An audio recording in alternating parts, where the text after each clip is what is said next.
Hi, I'm Maris. And for most of my life, I was the one they forgot to mention.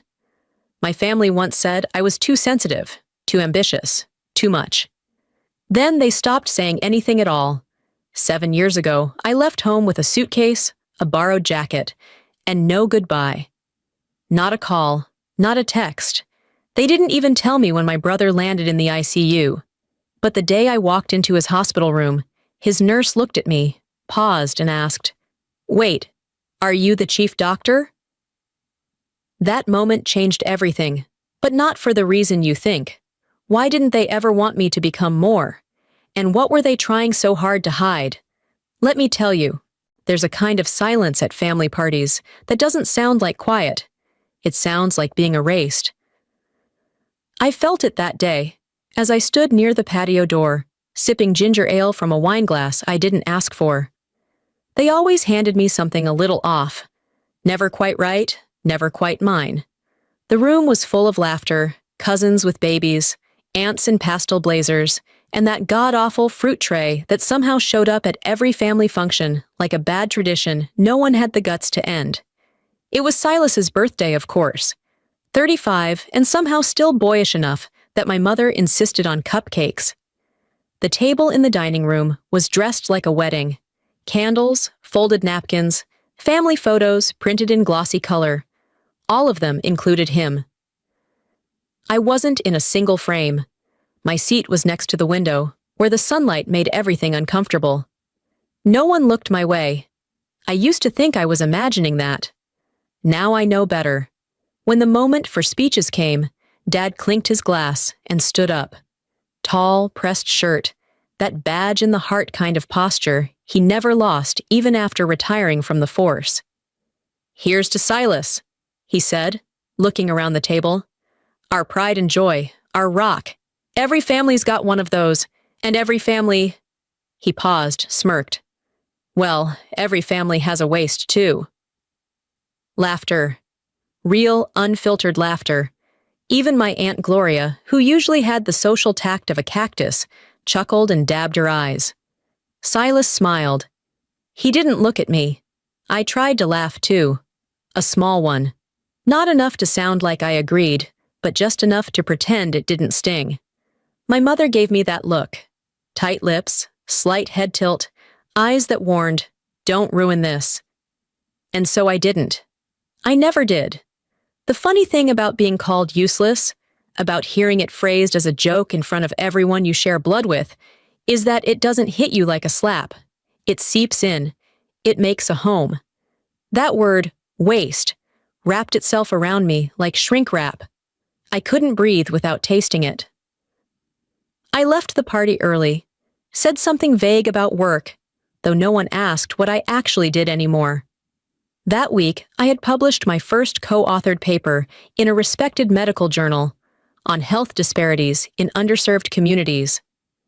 At the hospital, people congratulated me, sent flowers. Even my supervising resident clapped when I walked in. But at home, they didn't know. And worse, they wouldn't have cared. I remember my graduation vividly, bought my own gown off an online clearance rack, tailored it myself with fabric glue and panic. I crossed the stage alone, my name announced in a voice too bright for the empty row, in the audience meant for my family. That afternoon, while I sat in a Thai place with 3 fellow interns, I scrolled through Facebook. There was my mother, Delphine, posting like a proud campaign manager. "So proud of Silas for his latest award. What a son!" A picture below. Her, Dad, Silas, and even my cousin's baby.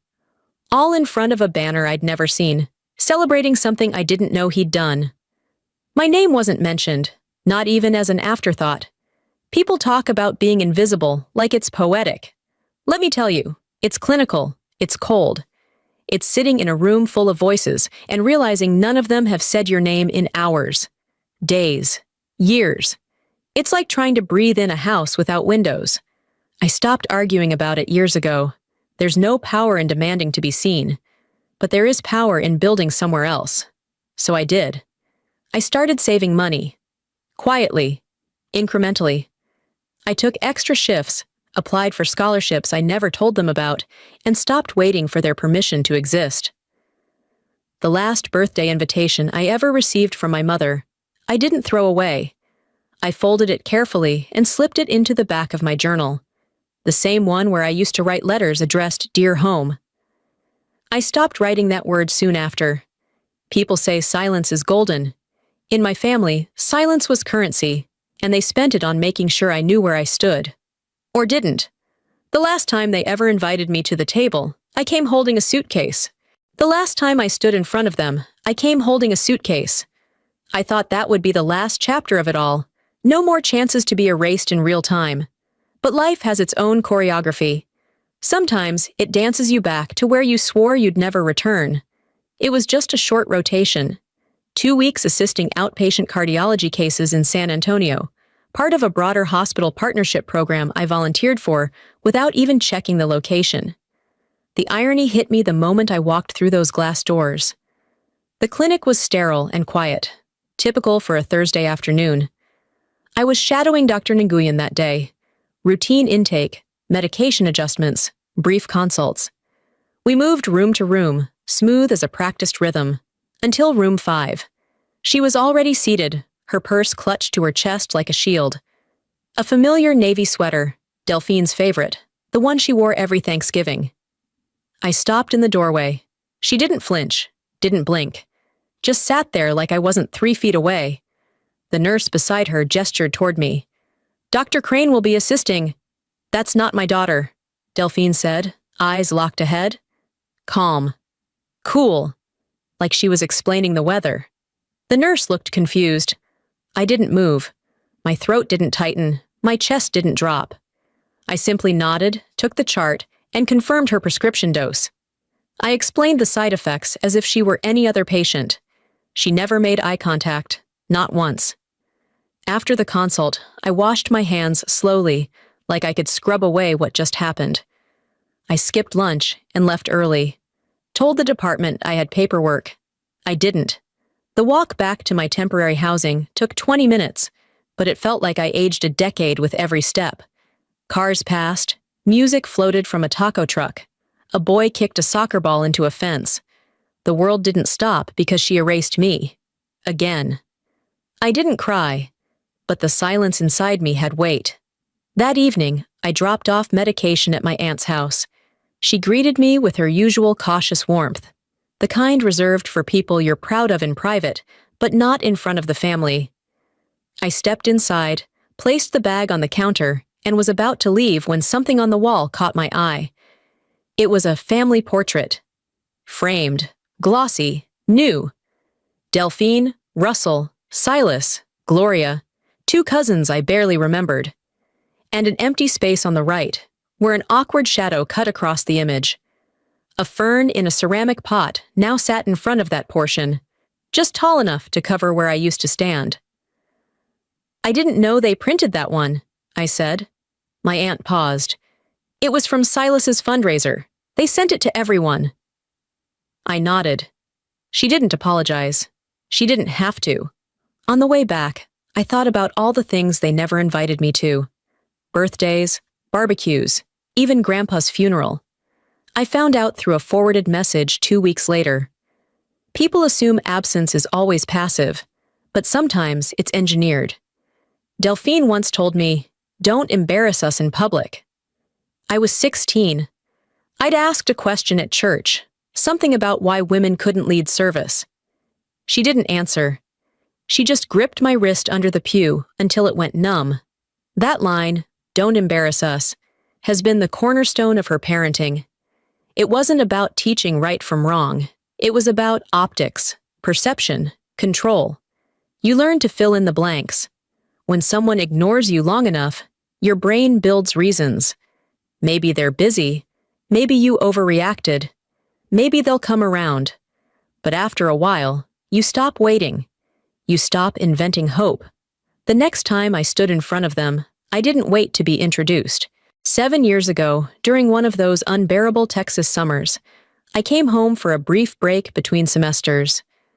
I'd survived another brutal term at UT Austin and told myself a few quiet days at home wouldn't hurt. I should have known better. Dinner that night was oddly formal. Cloth napkins, roast chicken, iced tea in crystal glasses no one touched. My mother had even lit the tall candles she usually saved for holidays. I should have taken that as a warning. After dessert, Delphine smiled and asked, "Can we talk for a minute, honey?" I followed them into the kitchen. The table was already set, papers fanned out like a job offer. Except this wasn't an opportunity. It was a resignation they wanted me to sign. "We've been talking," Delphine began, folding her hands like she was delivering Sunday scripture. "You've been working so hard, and we worry. Maybe medical school isn't the right path. It's so competitive, so stressful. There are other careers, respectable ones, that don't take such a toll." Russell didn't bother softening his tone. "It's not too late to pivot, Maris. There's a 2-year certification program at the community college.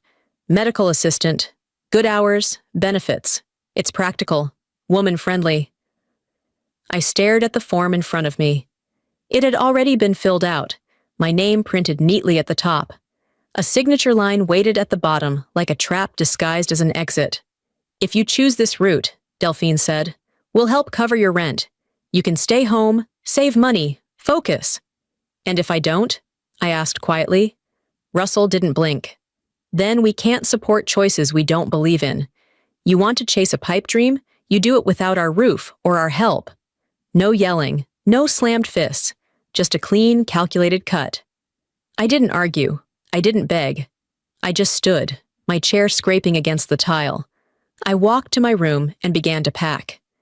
Delphine followed after a few minutes, pausing at the doorway like she expected me to reconsider. "You're really choosing strangers over your own family?" I didn't answer. I didn't need to. My suitcase was small, but it fit the essentials. 2 sets of scrubs, worn sneakers, and a small cardboard box I kept under my bed. Inside that box were all the things they never cared to display. Old certificates, a first-place ribbon from the state science fair, newspaper clippings from the time I was recognized for tutoring underserved students in math. I held each item for a moment, then gently returned them to their place. These were the only pieces of me that ever felt earned. I left the trophies. I left the bedspread Delphine picked out without asking. I left the framed photo on the nightstand, one from middle school, back when they still believed in me. As I walked down the hall, Russell was waiting at the front door. He didn't look angry, just resolute. "You don't know what you're walking into," he said. "The world doesn't care who you are." I paused with my hand on the doorknob. "I know," I said. "That's why I'll earn who I become." The porch light flickered as I stepped into the night. I didn't look back. Not because I didn't want to, but because if I did, I might have hesitated. And I couldn't afford that. The cab pulled up just as I reached the sidewalk.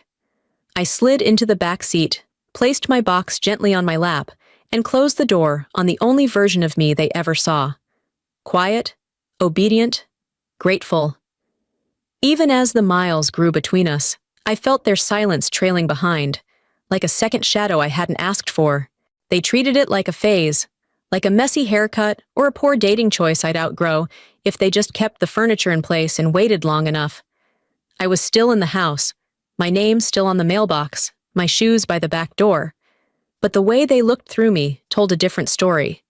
I was already gone in their minds. Or rather, I was becoming something too inconvenient to keep. Delphine played her role with smooth calculation. "She's just being dramatic," she'd say to any relative who asked why I wasn't eating or joining in. "Med school stress. She'll come to her senses." The phrase was always delivered with a smile and a gentle hand wave, like I was a theater student going through an experimental phase, not a woman preparing to leave behind everything I once called home. That weekend, they hosted one of those casual family brunches, small on food, but heavy on performance. Folding chairs on the patio, lukewarm coffee, fruit salad nobody touched. I sat near the edge, next to the plastic cooler full of off-brand sodas, holding a paper plate I never filled. No one sat beside me. It was by design. Silas stood up halfway through and tapped his glass with a fork. "Here's to real work," he said, lifting his mimosa. "Not everyone's built for it. Some people just love the struggle, I guess." Everyone laughed. Russell snorted. Delphine reached across the table and touched Silas's hand proudly. Not one person turned to look at me, but I felt every glance they didn't give. I didn't respond. I didn't even blink. I just stared at the condensation dripping down my cup until the plastic softened from the heat. Later that day, Delphine cornered me by the kitchen sink as I rinsed my plate, though I hadn't eaten a thing. "Well," she said, like we were finishing a casual chat about recipes, "if you go through with this, don't expect us to be here waiting when it all comes crashing down." Russell appeared a few moments later and handed me a manila envelope. "We did some research," he said, "just in case this med school thing doesn't work out." Inside were pamphlets for dental hygienist programs, trade schools, and office administration certificates. He patted my shoulder like he was doing me a favor. Nobody offered me a ride to the bus station. I didn't ask. The morning I left, I stood at the curb with my suitcase and a borrowed duffel bag. The sky was the kind of pale gray that makes everything look too sharp.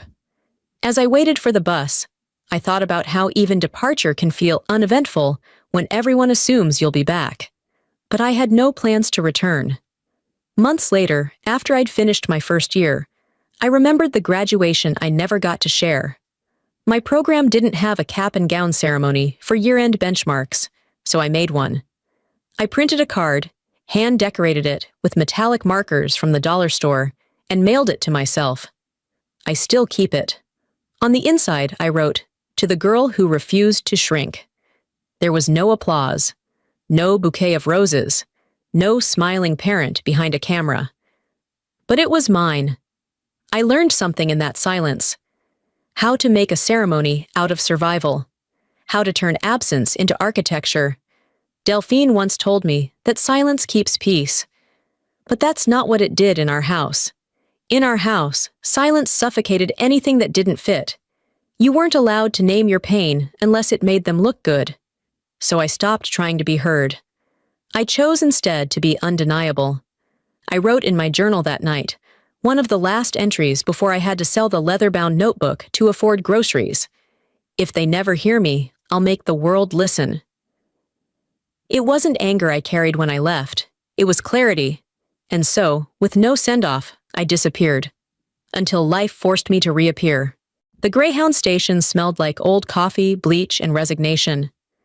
I stood near the vending machines, clutching my suitcase and backpack tighter than necessary, pretending to be more confident than I felt. No one was coming. I knew that. Still, I glanced at the sliding glass doors every few minutes, like some part of me believed someone might change their mind. I'd sent a text to Silas 2 days before.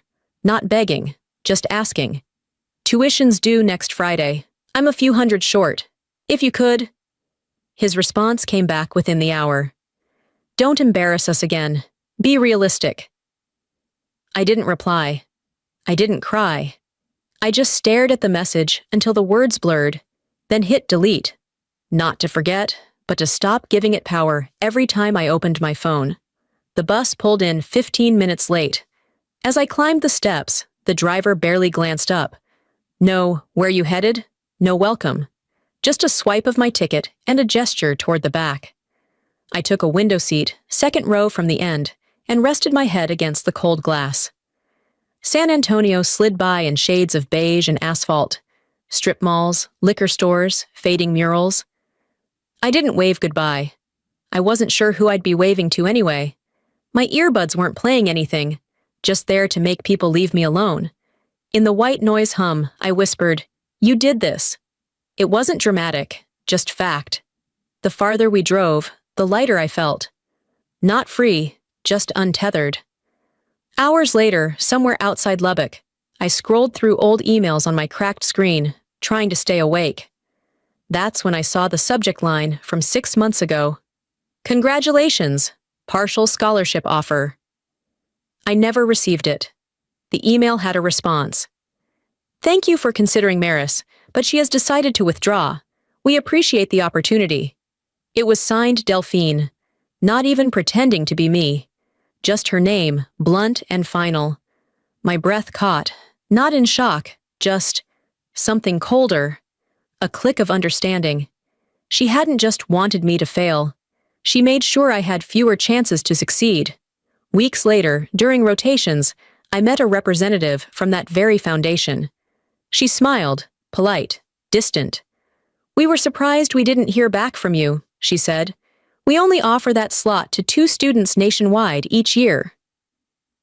I said nothing, just nodded like I hadn't just learned someone had slammed a door behind my back while I was still trying to open it. I never confronted Delphine, not out of fear, but because I already knew the script. She'd say it was a mistake. She thought she was helping, that she was trying to protect me from disappointment. It was always about protecting the family name, never protecting me. So I started saving things, screenshots, emails, photos, even printouts I tucked between textbook pages. Not because I needed revenge, but because someday, if the truth ever mattered, I wanted to be able to prove I wasn't crazy. You can't heal a wound while someone keeps gaslighting you that it never happened. Back on the bus, the driver turned on the cabin lights for a stop in Abilene. I didn't get off, just watched as a woman in a worn blazer and 2 noisy teens boarded. They laughed at something one of them whispered. It hit me how long it had been since I'd laughed without checking the room first. I reached into my bag and pulled out the little graduation card I'd mailed to myself. I had no party, no guests, no pictures in front of balloons, but I had that card. To the girl who refused to shrink, I had written. That girl wasn't gone. She was just waiting for me to stop apologizing. I stopped asking them to see me. I decided I'd be seen by the right eyes instead. The call came at 6:42 a.m., while I was standing barefoot in my kitchen, waiting for the kettle to boil. I saw the name flash across the screen. Rachel. We hadn't spoken since our final year in med school, so I almost let it ring out. But something made me pick up. "Hey, have you heard?" She didn't drag it out. "It's Silas. Cardiac arrest. He's in ICU at Methodist, San Antonio." I froze. "No, I haven't heard." That's when it landed, like a flat note in an empty concert hall. I hadn't heard because no one told me. Not Delphine. Not Russell. Not anyone who shared my blood or used to call me baby girl when they needed something. I opened my messages. Nothing. Scrolled through emails. No subject lines that hinted at family. The only new thing from Delphine in months had been a forwarded chain about kidney beans curing migraines. Russell? Just silence. Predictable, solid silence. I called the hospital to confirm. The nurse on duty was polite but guarded. Yes, Silas Brawley was admitted. Yes, he was stable but under observation. No, only immediate family was allowed in at the moment. I thanked her and hung up. I booked the first flight out, took one bag, scribbled a sticky note for one of my residents. Emergency travel. Call Dr. Chen if anything urgent. I didn't tell anyone else. No long goodbye. Just grabbed my phone, my laptop, and a scarf that still smelled like eucalyptus from last winter. On the plane, I stared out the window for so long that my eyes stopped registering the clouds. I wasn't thinking about Silas. Not really. I was thinking about the last time I left San Antonio and how I never expected to come back with a name people respected. And yet, here I was, no longer someone trying to prove herself, but someone who had. During my layover in Denver, I pulled out my wallet. Not for cash, but for something I hadn't looked at in a while. It was a folded printout, creased and fading. "Maris, I believe in who you are, not where you came from. You belong in this field. Keep going." Lucienne Dr. Lucienne Maris, my first clinical supervisor. The only one who ever pulled me aside and said, "You're not loud, but you don't need to be." That message had lived in my wallet for 6 years. I read it during every hard moment. Before exams, after failures, after family holidays that never included me. I refolded it, slid it back, and boarded my connection to San Antonio. When I stepped off the plane, the heat hit me like it always did. Immediate, personal. I rolled my bag behind me and walked straight past the crowd waiting at arrivals. No one held a sign with my name. No one hugged me like they were glad I came. I took a cab, said the address, and didn't flinch when the driver asked if I was visiting someone sick. I nodded. That was enough. As we passed my old high school, I looked out the window and barely recognized it. The school was the same. I wasn't. The hospital came into view slowly, like something rising from memory. I paid the fare, stepped onto the pavement, and stood still for a second, watching automatic doors open for people who weren't me. I had a badge in my purse that could get me into almost any medical wing in Seattle. But here, I was still the girl who got erased from her own family portrait. I didn't know if I'd go in, but fate didn't wait for me to knock this time. I entered the hospital through the East Wing, quietly, deliberately, like someone who didn't want to be seen until she had to be. The badge on my blazer marked me as a visiting consultant from out of state. The title underneath, Chief Physician, Seattle Region, wasn't bolded. It didn't need to be. The receptionist barely looked up when I asked for Silas Brawley's room. She typed something, nodded, and pointed toward a private suite on the 3rd floor. I thanked her and walked away before she could offer any kind of look. Pity, surprise, curiosity. I'd had enough of all of them. The waiting area outside his room was hushed, dim, full of that familiar sterile tension hospitals breathe like second air. Russell sat with his arms crossed, looking like he was ready to give orders to someone, anyone. Delphine was scrolling on her phone. She didn't look up. Neither of them saw me at first. And then a voice pierced the quiet. "Excuse me, are you the new chief doctor from Seattle?" The nurse was young. Her tone was respectful, but loud enough to carry. My name badge hadn't registered with her yet, but my face had. From some conference bulletin or hospital network advisory board. I froze, not because I was unprepared, but because I wasn't expecting to be called out in front of them. Delphine turned. Russell looked up slowly. Silas, hooked to monitors, eyes barely open, shifted his gaze toward me. No one spoke. Not even the nurse. For a second, the world hiccuped. No beeps, no chair creaks, just the weight of silence heavier than any diagnosis I'd ever given. I didn't confirm or deny. I just nodded slightly, then turned to the nurse and asked quietly, "Has his blood pressure stabilized?" "Yes, doctor. It dropped earlier, but we've adjusted." I nodded again and walked toward Silas's bedside, glancing once at the chart. Everything I needed to know clinically was there. The rest? It wasn't my concern. I didn't speak to him. I didn't touch him. I simply documented a few observations on the monitor notes, stepped back, and let the nurse continue her rounds. As I walked back toward the hallway, another voice, softer this time, slipped through the air like a secret. "We had to study your policy paper in my class." I turned slightly. It was the younger nurse from earlier. She was blushing now, like she hadn't meant to say it out loud. "I never knew you were from here," she added. I smiled, small, closed mouth, more for me than her. Delphine heard it. I saw her shoulders go rigid, the phone lowering from her hand. For once, she didn't have a line rehearsed. She didn't know whether to correct the nurse or thank her. She said nothing. I gave the charge nurse my direct line, instructed her to call if Silas's status changed, and that any further updates could go through attending staff. It was routine, efficient, professional. When I turned to leave, no one stopped me. No, thank you. No, we appreciate you coming. Just that thick silence again. The one they've used for years to drown out anything inconvenient. Truth. Talent. Me. The automatic doors opened ahead, and I stepped into the hallway. Behind me, I heard Russell's voice, low and hesitant. "You're not staying?" I didn't respond. Didn't even flinch. I kept walking. They didn't follow me, but their silence stuck to my heels like wet cement. I didn't expect a voicemail from Delphine. Back at the hotel, still in my scrubs, I just slipped off my shoes and turned on the bedside lamp when the alert popped up on my phone.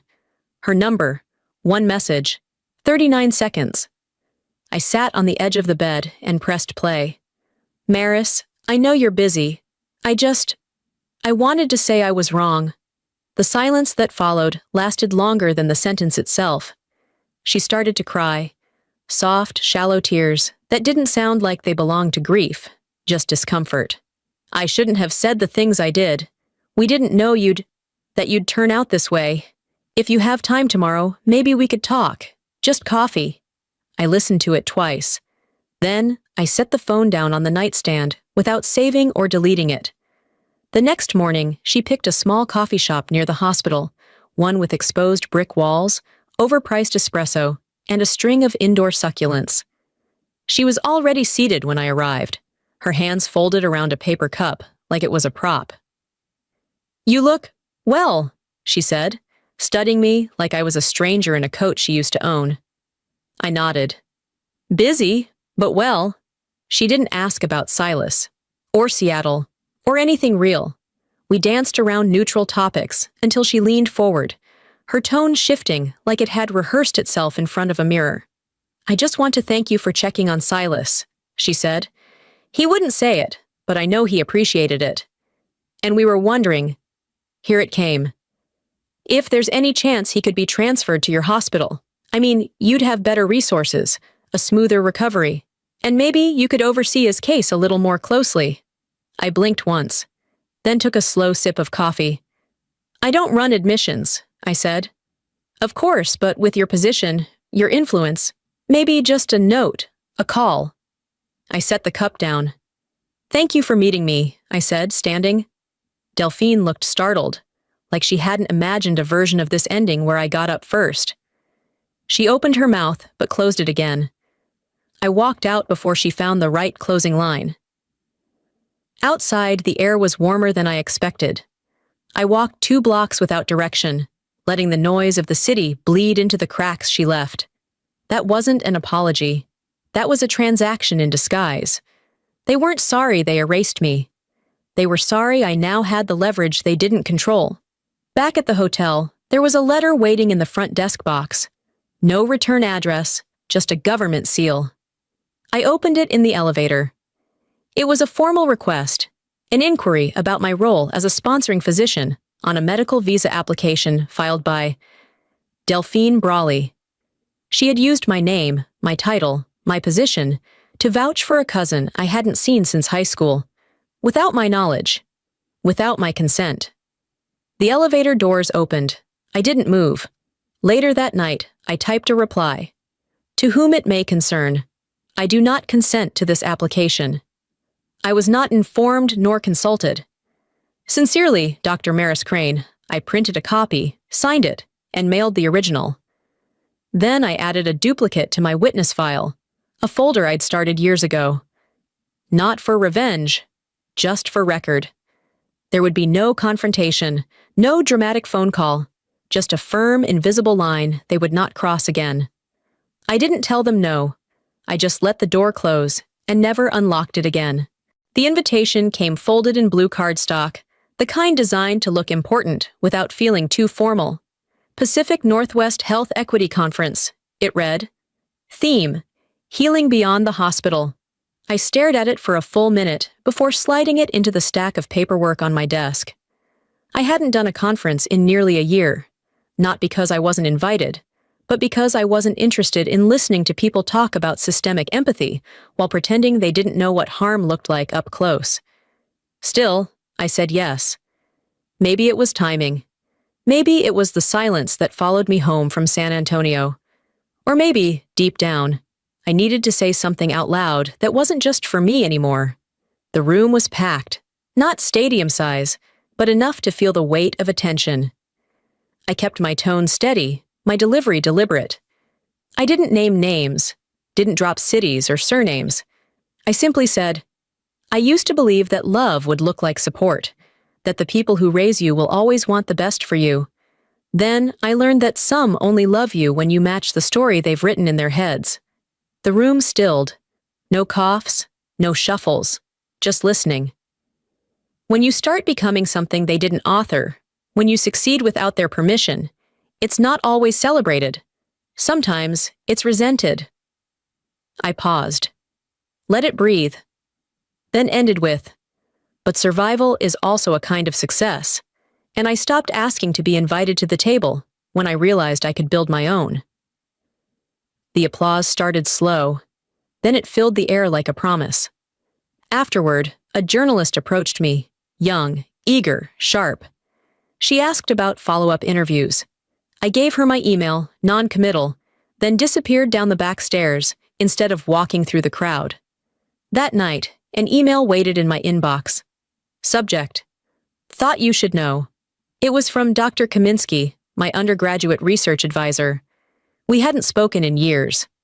Funny thing, he wrote, came across a grant archive while reviewing applications for the new cohort. One entry caught my eye. An essay. Health literacy among first-gen communities. Sound familiar? It did. It was submitted by someone named Silas Brawley.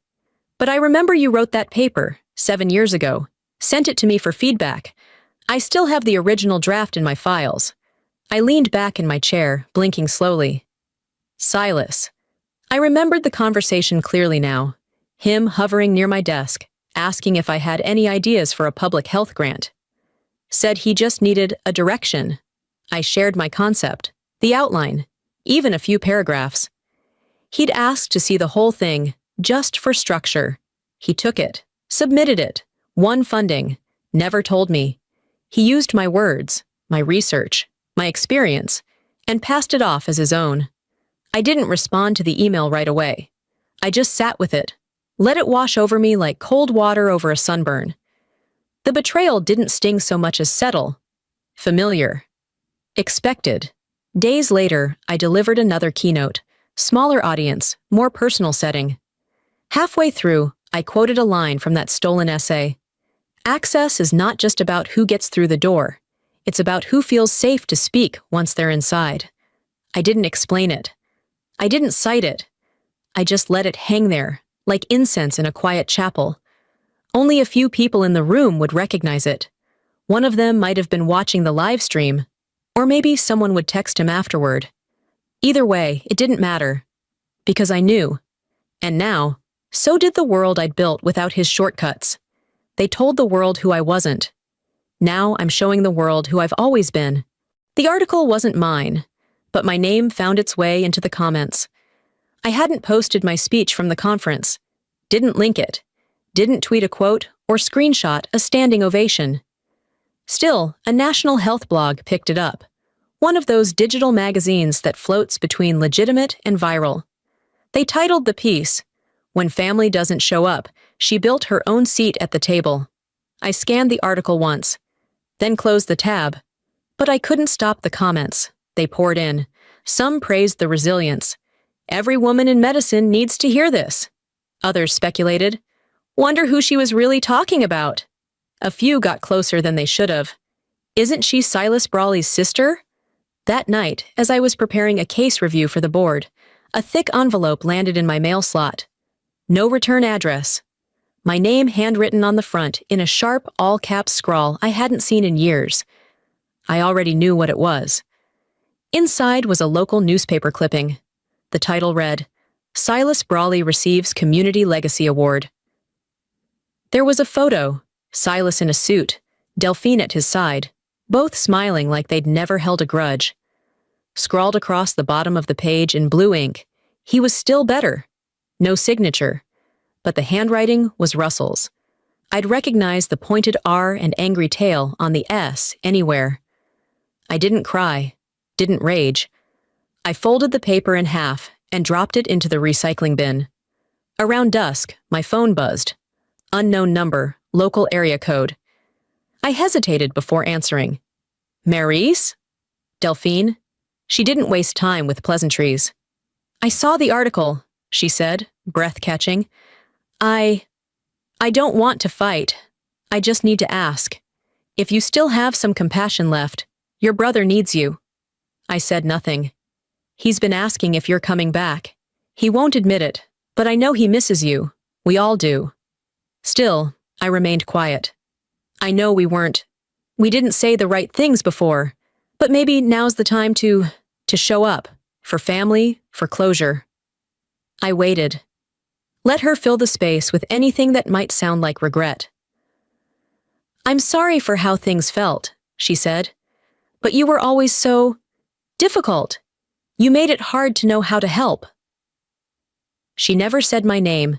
She called me, you, my child, that girl. But never Maris. It was like saying it out loud would be an admission, a surrender, proof I existed on my own terms, not theirs. I listened to her breathe, counted the seconds between her sentences. She paused, waiting for a reply. There was none. Eventually, her voice cracked. Are you still there? I didn't hang up, but I didn't answer either. I just let her keep talking until the words turned to static in my mind. Then, gently, I placed the phone down on the kitchen counter, screen still lit. I grabbed my coat, stepped outside, and walked toward the park 3 blocks away. The sky was doing that soft orange fade it does in early fall, and the air smelled like pine and evening promises. I sat on a bench near the tennis courts, letting the city carry me. Kids laughed in the distance. A dog barked. Somewhere, a couple argued over dinner plans. It all sounded more honest than anything I'd heard from Delphine. Their silence had once crushed me, defined me, shaped the choices I made, the voice I muted. Now it was just background noise. Their silence taught me how to speak. The invitation came through a soft-spoken colleague who ran a monthly roundtable for women in medicine. It's small, she said, just a private dinner, real talk, no stage, no mics, just stories. After the article and everything that followed, I'd been ducking visibility. Too much applause made me itch. But this wasn't public. It was quiet, close. So I went. The restaurant was tucked into a converted craftsman house near Capitol Hill. Flickering candlelight, low ceilings, smells of roasted rosemary and old wood. As I stepped inside, coats were already hung, laughter already low and familiar. A woman across the table stood up slowly, then smiled. Eliza, she said. It took a second to place her. Cousin on my mother's side. We hadn't seen each other in over a decade. She had the same dark eyes, same unreadable half-smile. I read your piece, she said as we sat down. Didn't know whether to be proud or worried. I tilted my head. Worried for who? She didn't answer that right away. We moved through the meal like strangers remembering how to be cousins. We talked about cities, careers, food. She complimented my necklace. I asked about her daughter. Then came the shift. You know, she said softly now, I always knew you were different, not difficult, just too strong for them. I didn't reply. She stirred her tea. They never wanted to admit it, but you scared them. Not in a bad way. You made things move that they wanted to keep still. I still didn't speak. Sometimes silence lets truth breathe. She leaned in. They were afraid you'd make Silas look small, that you'd outgrow their story, and they never expected you to fight back, because they thought you wouldn't. That landed harder than anything Delphine had ever said. I nodded once. Eliza didn't offer an apology, because she didn't need to. But what she gave me, this honest, unvarnished truth, it was something no one else from that side of the family ever dared say out loud. Later, I walked home alone through streets slick with light rain. Eliza's words echoed against the rhythm of my boots. Too strong for them. I rolled the phrase over in my mind until it lost its edges. It wasn't an apology, but it was the closest thing to a confession I'd ever get. When I reached my apartment, I hung up my coat, brewed a small cup of chamomile, and sat on the edge of my bed where my old nameplate rested in a drawer. I hadn't looked at it in a while. Dr. Maris Crane Simple, silver, the one I had custom-made the week I was promoted to chief. I ran my fingers over the engraving. My name had never sounded like music to them. But here, etched in steel, it didn't need their recognition to carry weight. They could avoid saying it forever. But someone did. Eliza did. And she meant it. I didn't need to rewrite my story. I just needed them to stop stealing the ending. The summit wasn't about me. That's what I liked most. I sat near the back, blending in with the noise of introductions and the soft rustle of paper programs. My name appeared once, printed discreetly in the acknowledgments. Special thanks to Dr. Maris Crane for her contribution to early equity policy design. No headshot, no title slides. I didn't need them. I watched as younger doctors stepped onto the small stage, women with braids and borrowed blazers, nervous hands gripping index cards. I remembered that feeling, and I was glad to feel it only in memory now. They spoke of structural failures, invisible barriers, and personal scars. Each one stronger than the last. Each one building something I'd only dreamed was possible when I sat on the outside of tables like these. When my name was eventually called, not to speak, but to stand for recognition, I walked up with a calm that felt earned. I wore the coat. It wasn't the pristine white one I wore in hospital halls. It was the soft gray version I'd had custom-tailored years ago. Dr. C. Reyes, stitched in silver thread over the heart. I didn't change my name. I didn't erase the past, but I rebuilt what it meant. Someone snapped a photo. I shook my head gently when asked if I wanted a copy. "This moment doesn't need to be captured," I said, "just remembered." Later, as I made my way through the reception area, a young intern stopped me by the fruit platter. She looked maybe 24, wide-eyed, tentative. "I know this is strange," she said, holding her plate like a shield, "but I read your paper about family dynamics in healthcare. The one in Westline Review. It felt like you wrote my life." I smiled. Not a polite one, but something real. "Then keep writing yours," I told her, louder than I did. She blinked, then nodded, like she'd tucked the sentence in her pocket for later.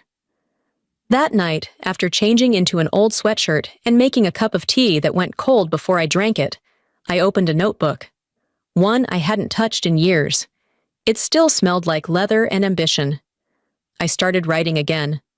Not for publication, not to defend or explain, just to remember. "Forgiveness is overrated," I wrote. I chose clarity. I chose distance. And most of all, I chose peace. The next morning, I took the long way to the clinic, walking through the park near the waterfront. Children were posing for family photos under a canopy of golden leaves. Parents fumbled with jackets, yelled names, bribed kids with snacks to sit still. I didn't flinch. I didn't think about the photos I was cropped from, or the ones they never bothered to take. I just smiled. Some stories don't end with grand gestures or perfect timing. They don't end with open arms or a returned call. Some stories end quietly, not because they lack value, but because they finally made it out of the storm. They called me useless, but I built a life that didn't require their permission to matter. Sometimes, the peace we're searching for doesn't come from being heard. It comes from realizing we no longer need to be. I spent years thinking closure would look like an apology, or an invitation, or a seat offered back at a table that never had room for me. But the truth? Closure isn't something they give you. It's something you decide you deserve. If you've ever felt like the outsider in your own story, if you've ever been told you were too much or not enough, if your silence was mistaken for weakness, this is your reminder. You are not the problem. You were never the problem. I didn't need their applause to prove I had worth. And neither do you. Now, I want to hear from you. Have you ever built a life from scratch, without the support you thought you'd have? Did this story remind you of someone, or of yourself? Drop a comment with the number 1 if this hit home, or let me know where you're watching from. And if it didn't resonate, I still want to hear your thoughts. What didn't connect? What's your story? If you found something here that made you pause, feel, or remember, don't forget to subscribe to this channel. There are more stories ahead, real ones, raw ones, and maybe even one that feels just like yours. Thanks for watching. I'll see you in the next chapter.